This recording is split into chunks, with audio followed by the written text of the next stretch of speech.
एक किसान था। वह एक बड़े से खेत में खेती किया करता था।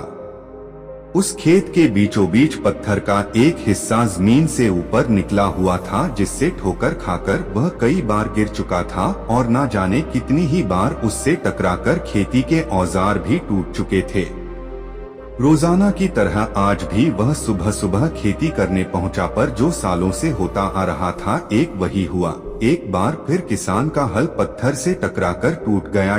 किसान बिल्कुल क्रोधित हो उठा और उसने मन ही मन सोचा कि आज जो भी हो जाए वह इस चट्टान को जमीन से निकालकर इस खेत के बाहर फेंक देगा।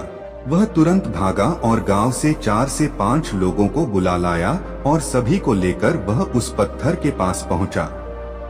मित्रों, किसान बोला, ये देखो, जमीन से निकले चट्टान के इस हिस्से ने मेरा बहुत नुकसान किया है और आज हम सभी को मिलकर इसे जड़ से निकालना है और खेत के बाहर फेंक देना है। और ऐसा कहते ही वह फावड़े से पत्थर के किनार वार करने लगा। पर ये क्या, अभी उसने 1-2 बार ही मारा था कि पूरा का पूरा पत्थर जमीन से बाहर निकल आया।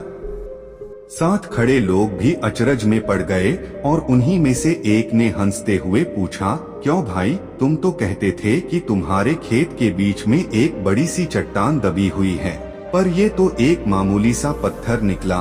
किसान भी आश्चर्य में पड़ गया। सालों से जिसे वह एक भारी भरकम चट्टान समझ रहा था, दरअसल वह बस एक छोटा सा पत्थर था। उसे पछतावा हुआ कि काश उसने पहले ही इसे निकालने का प्रयास किया होता, तो ना उसे इतना नुकसान उठाना पड़ता और ना ही दोस्तों के सामने उसका मजाक बनता। फ्रेंड्स, इस किसान की तरह ही हम भी कई बार जिंदगी में आने वाली छोटी छोटी बाधाओं को बहुत बड़ा समझ लेते हैं और उनसे निपटने की बजाय तकलीफ उठाते रहते हैं। जरूरत इस बात की है कि हम बिना समय गंवाए उन मुसीबतों से लड़ें, और जब हम ऐसा करेंगे तो कुछ ही समय में चट्टान सी दिखने वाली समस्या एक छोटे से पत्थर के समान दिखने लगेगी, जिसे हम आसानी से ठोकर मारकर आगे बढ़ सकते हैं।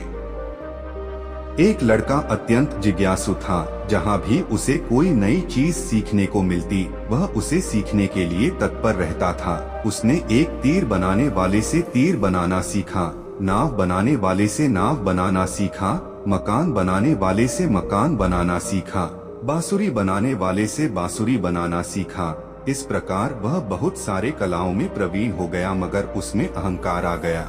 वह अपने परिजनों व मित्रगणों से कहता, इस पूरी दुनिया में मुझ जैसा प्रतिभावान कोई नहीं है।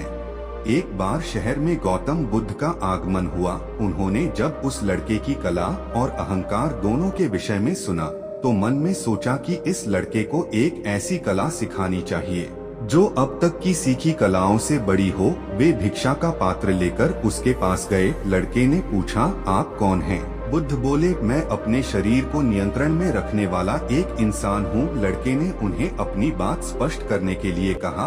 तब उन्होंने कहा, जो तीर चलाना जानता है वह तीर चलाता है, जो नाव चलाना जानता है वह नाव चलाता है, जो मकान बनाना जानता है वह मकान बनाता है, मगर जो ज्ञानी है वह स्वयं पर शासन करता है। लड़के ने पूछा, वह कैसे? बुद्ध ने उत्तर दिया, यदि कोई उसकी प्रशंसा करता है तो वह अभिमान से फूलकर खुश नहीं हो जाता, और यदि कोई उसकी निंदा करता है तो भी वह शांत बना रहता है, और ऐसा व्यक्ति ही सदैव आनंद से भरा रहता है। लड़का जान गया कि सबसे बड़ी कला स्वयं को वश में रखना है। इस कहानी से हमें यह सीख मिलती है, आत्मनियंत्रण जब सध जाता है तो संभाव आता है, और यही संभाव अनुकूल प्रतिकूल दोनों स्थितियों में हमें प्रसन्न रखता है।